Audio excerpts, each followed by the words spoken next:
السلام علیکم ورحمۃ اللہ وبرکاتہ.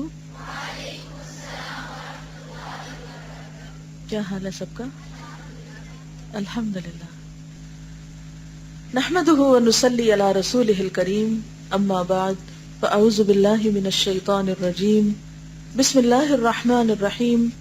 رب اشرح لی صدری ویسر لی امری واحلل عقدۃ من لسانی یفقہوا قولی. فصل 25. عذاب الہی کی لرزہ خیز مثالیں. گناہوں کی کچھ سزائیں امام بخاری نے اپنی صحیح میں حضرت سمرہ بن جندب سے روایت کی ہیں. وہ کہتے ہیں کہ آن حضرت صلی اللہ علیہ وسلم صبح کی نماز کے بعد صحابہ سے اکثر دریافت فرماتے کہ آج رات تم میں سے کسی نے کوئی خواب دیکھا ہے؟ آپ صحابہ سے پوچھتے تھے. اس سے کیا بات پتہ چلتی؟ اس سے کیا سیکھنے کو ملتا ہے؟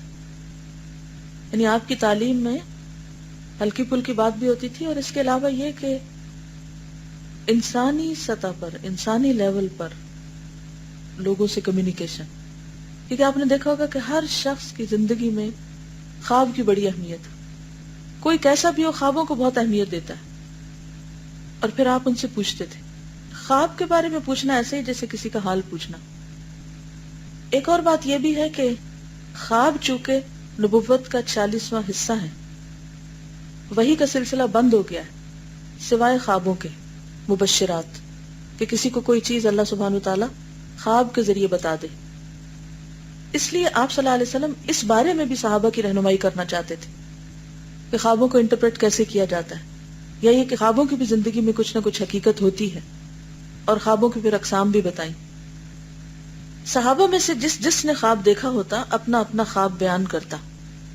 خواب ہر ایک سے نہیں بیان کیا جاتا، صرف کسی مخلص ساتھی سے یا اس شخص سے جو صاحب علم ہو، تاکہ اگر وہ مناسب سمجھے تو اس کی تعبیر بتا دے، ورنہ نہیں. کیونکہ خواب کی تعبیر جب تک نہ کی جائے تو اس کا اثر نہیں ہوتا. جب تعبیر بیان کر دی جاتی ہے تو وہ نافذ ہو جاتی ہے. ایک صبح خود آن حضرت صلی اللہ علیہ وسلم نے بیان فرمایا کہ آج میرے پاس 2 آدمی آئے، مجھے اٹھایا اور کہا کہ آپ ہمارے ہمراہ تشریف لے چلیں، نہیں ہمارے ساتھ. میں ان کے ہمراہ ہو لیا. ہم آگے چلے تو ایک آدمی کو چت لیٹے دیکھا، یعنی سیدھا.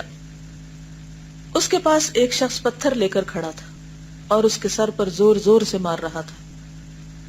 اس دوران میں اس کا سر بھیجا نکلنے کے باوجود بار بار اصلی حالت میں آ جاتا، یعنی سر پہ پتھر پڑتا، دماغ باہر آتا، پھر وہ صحیح ہو جاتا، پھر وہ مارتا، پھر باہر آتا، پھر صحیح ہوتا. پھر اس دوران میں اس کا سر بھیجا نکلنے کے باوجود بار بار اصلی حالت میں آ جاتا ہے.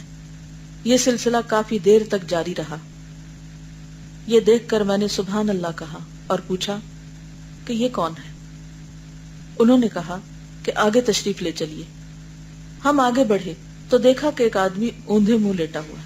پہلا سیدھا لیٹا ہوا تھا اور اب یہ الٹا لیٹا ہوا، اور دوسرا اس کے پاس لوہے کے کانٹے لے کر کھڑا ہے.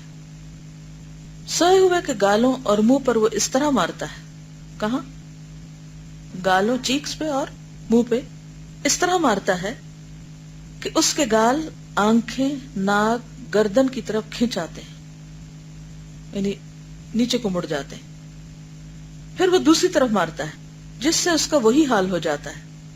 اس عرصے میں اس کی دوسری جانب اپنی اصلی حالت پہ آ جاتی ہے. یعنی ایک طرف مارتا ہے تو وہ حال خراب ہو جاتا ہے، تو جتنے میں اتنے اس کے بعد وہ دوسری طرف مارتا ہے تو پہلا ٹھیک ہوتا ہے، تو پھر باری باری مارتا جاتا ہے. اس عرصے میں اس کی دوسری جانب اپنی اصلی حالت پر آ جاتی ہے، پھر اس کا وہی حال ہوتا ہے جو پہلے ہوا تھا. یہ سلسلہ برابر جاری رہتا ہے. میں نے کہا سبحان اللہ، یہ کون لوگ ہیں؟ انہوں نے کہا کہ آگے تشریف لے چلیے. ہم آگے بڑھے. ایک بہت بڑا تنور دیکھا جس سے چیخ پکار کی آوازیں آ رہی تھی. ہم نے جا کر دیکھا تو اس میں ننگے مرد اور ننگی عورتیں نظر آئیں جن کے نیچے شعلے بھڑک رہے تھے. اب یوں سمجھی جیسے کھڑی لکڑیوں کے نیچے کو آگ لگا دے اور وہ شعلوں میں لپٹی ہوئی، اور وہ چیختے چلاتے آگ سے پناہ مانگ رہے تھے. میں نے پوچھا یہ کون لوگ ہیں؟ انہوں نے کہا آگے تشریف لے چلیے. آگے چلے تو ایک نہر کا پانی خون کی طرح سرخ تھا اور ایک آدمی اس میں تیر رہا تھا. اور دوسرا نہر کے کنارے بے شمار پتھروں کا ڈھیر لگائے کھڑا تھا۔ تیرنے والا تیرتے تیرتے تھک کر نہر کے کنارے آیا تو کنارے پر کھڑے آدمی کے سامنے آ کر اپنا منہ کھولا۔ اس نے اس کے منہ میں ایک پتھر ڈال دیا، پھر وہ پانی میں تیرنے لگا۔ یہ حالت اس کی جاری رہی۔ میں نے اس کے متعلق پوچھا تو کہنے لگے آگے تشریف لے چلیے۔ آگے ایک دہشتناک کریہ المنظر آدمی دیکھا، یہ بہت خوف زدہ۔ وہ آگ کے کنارے کھڑا آگ کو دھونک رہا تھا، یعنی ایسا شخص تھا جسے دیکھ کے ڈر لگ جائے تو آگ جلا رہا تھا۔ اس کے گھر چکر لگا رہا تھا، یعنی آگ کے آس پاس گھومتے ہوئے آگ کو بھڑکا رہا تھا۔ میں نے کہا یہ کون ہے؟ انہوں نے کہا آگے تشریف لے چلیے۔ آگے بڑھے تو ایک خوبصورت عمدہ وسیع خیمہ دیکھا جو پوری طرح سجایا گیا تھا۔ اس کے نیچے ایک طویل القامت یعنی لمبے قد والا لمبا تڑنگا آدمی کھڑا تھا۔ اس کی لمبائی اس قدر تھی کہ اس کا سر آسمان کے ساتھ لگا ہوا تھا۔ اس کے ارد گرد بے شمار خوبصورت لڑکے کھڑے تھے۔ میں نے پوچھا یہ کون ہے؟ انہوں نے کہا آگے تشریف لے چلیے۔ ہم آگے بڑھے تو ایک عظیم الشان خوبصورت درخت دیکھا، ایسا کہ اس قسم کا درخت ہم نے کبھی نہیں دیکھا تھا۔ انہوں نے کہا اس پر چڑھ جائیے۔ ہم اس پر چڑھ گئے تو ایک ایسے شہر میں پہنچ گئے جس کی عمارتیں سونے اور چاندی کی اینٹوں سے بنی تھی۔ ہم شہر کے دروازے پر پہنچے اور دروازہ کھلوایا، اندر گئے۔ ہمیں بے شمار آدمی ملے جن کا آدھا جسم نہایت خوبصورت تھا اور آدھا بدصورت۔ میرے ساتھیوں نے ان سے کہا جاؤ اس نہر میں غوطہ لگاؤ۔ یہ نہر نہایت عمدہ اور چوڑی تھی اور اس کا پانی دودھ جیسا سفید اور شفاف تھا۔ یہ لوگ نہر میں نہا کر ہمارے پاس آئے۔ ان کی ساری سیاہی دھل چکی تھی اور بدصورتی خوبصورتی میں تبدیل ہو گئی تھی۔ میرے ساتھیوں نے مجھ سے کہا یہ جنت عدن ہے اور آپ کا مقام۔ میں نے نیچے سے اوپر تک اس عمارت پر نظر ڈالی۔ یہ محل نہایت خوبصورت سفید تھا۔ انہوں نے کہا یہ آپ کے لیے ہے۔ میں نے ان سے کہا بارک اللہ، مجھے اندر جانے دو۔ انہوں نے کہا ابھی نہیں، آپ تو اس کے اندر جائیں گے ہی۔ میں نے ان ساتھیوں سے کہا کہ آج رات کو میں نے یہ عجیب و غریب چیزیں دیکھی ہیں۔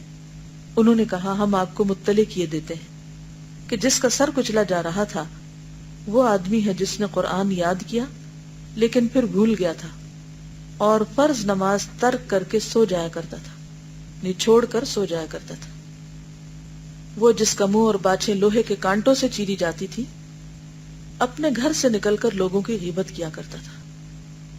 بعض لوگوں کی عادت ہوتی ہے نا، صبح سویرے اپنے کام کاج سے فارغ ہو کے یا چھوڑ کے گلی محلے میں نکل گئے، کبھی ایک کے گھر کبھی دوسرے کے گھر، اس کی باتیں ادھر اس کی ادھر۔ تنور میں جو ننگے مرد اور عورتیں جل رہی تھیں وہ زناکار مرد اور عورتیں تھیں، اور نہر کے اندر جو آدمی تیر رہا تھا اور پتھر نگل رہا تھا وہ سود خور تھا، سود کھانے والا۔ آگ کے کنارے کھڑا دہشتناک کریہ المنظر آدمی جو آگ دھونک رہا تھا وہ خازن جہنم تھا، یعنی جہنم کا داروغہ۔ کیا نام ہے اس کا؟ مالک۔ اور وہ آدمی جس کا سر آسمان سے لگا ہوا تھا وہ حضرت ابراہیم علیہ السلام تھے، اور ان کے ارد گرد لڑکے جمع تھے، وہ فطرت پر مرے تھے۔ البرقانی کی روایت میں ہے کہ جو فطرت پر پیدا ہوئے تھے۔ کچھ لوگوں نے اس موقع پر حضرت صلی اللہ علیہ وسلم سے دریافت کیا کہ یا رسول اللہ کیا یہ مشرکوں کی اولاد تھی؟ آپ نے فرمایا ہاں یہ مشرکوں کی اولاد تھی، اور وہ لوگ جن کے آدھے جسم خوبصورت اور آدھے بدصورت تھے یہ وہ لوگ تھے جنہوں نے دنیا میں نیک اعمال کرنے کے ساتھ ہی ساتھ گناہ بھی کیے۔ اللہ تعالیٰ انہیں درگزر فرمائے، یعنی اللہ تعالیٰ نے ان سے پھر درگزر فرمایا اور وہ ان کی بدصورتی دھل گئی۔ اس سے کیا باتیں پتہ چلتی کہ کون کون سے گناہوں سے بچنا چاہیے؟ نمبر 1، قرآن یاد کر کے بھولنا نہیں چاہیے۔ اب آپ سوچیں کہ بھول جائے گا اس لیے یاد ہی نہیں کرتے، ہم تو کوئی سورت یاد نہیں کرتے، کوئی سپارہ نہیں کرتے، اس کا حل کیا ہے؟ انسان پڑھتا رہے، کوشش کرتا رہے، یاد رکھے، کیونکہ اس کا اجر بھی اتنا ہی زیادہ ہے۔ اور فرض نماز ترک کر کے سو جایا کرتا تھا۔ عام طور پر ہم کب سوتے رہتے ہیں؟ فجر کی نماز میں، صبح نہیں اٹھتے، اور قرآن پڑھنے کا وقت بھی صبح ہی ہوتا ہے، تو یہ دونوں چیزیں لازم و ملزوم ہوتی ہیں، فجر کی نماز اور فجر کے وقت قرآن کا پڑھنا۔ اور اس کے لیے ضروری ہے کہ رات کو جلدی سویا جائے، سوائے ضروری کام کے یا کسی مجبوری کے رات کو نہ جاگا جائے۔ دوسرا کون سا گناہ جس سے بچنا ضروری ہے؟ غیبت۔ تیسرا زنا، چوتھا سود. اور کیا اہم بات ہے اس میں باقی پیراگراف میں؟ یعنی برے اعمال کا اثر ہوتا ہے، چاہے اللہ سبحانہ وتعالیٰ اپنے رحمت سے معاف کر دے، لیکن آدھا جسم خوبصورت اور آدھا بدصورت. تو بدصورت جسم کس بات کی علامت ہے؟ برے اعمال کی. کیا قیامت کے دن ہم چاہیں گے کہ ہمارا جسم اس طرح دو حصوں میں بٹ جائے؟ خلاصہ یہ ہے باب کا، ایک تو یہ کہ پیغمبروں کے جو خواب ہوتے ہیں وہی ہوتے ہیں. دوسری بات یہ کہ یہ حدیث جو ہے مختلف اور جگہوں پر بھی، یعنی قرآن مجید اور احادیث سے اس طرح کے مفہوم ملتے ہیں الگ الگ بھی. یعنی کبھی بھی گناہوں پر دلیر نہ ہو، یہ نہ سوچیں کوئی فرق نہیں پڑتا، یہ نہ سوچیں کہ چھوٹا سا تو ہے، یہ نہ سوچیں کہ اور لوگ بھی تو کر رہے ہیں، یہ سوچیں کہ برائی کا اثر ہوتا ہے، جو برا کرے اس کا نتیجہ برا ہوگا. مجھے یہ نہیں دیکھنا کہ کون کیا کر رہا ہے، مجھے یہ دیکھنا کہ مجھے کیا نہیں کرنا. وآخر دعوانا ان الحمدللہ رب العالمین. سبحانک اللہم وبحمدک نشہد ان لا الہ الا انت نستغفرک ونتوب الیک. السلام علیکم ورحمۃ اللہ وبرکاتہ.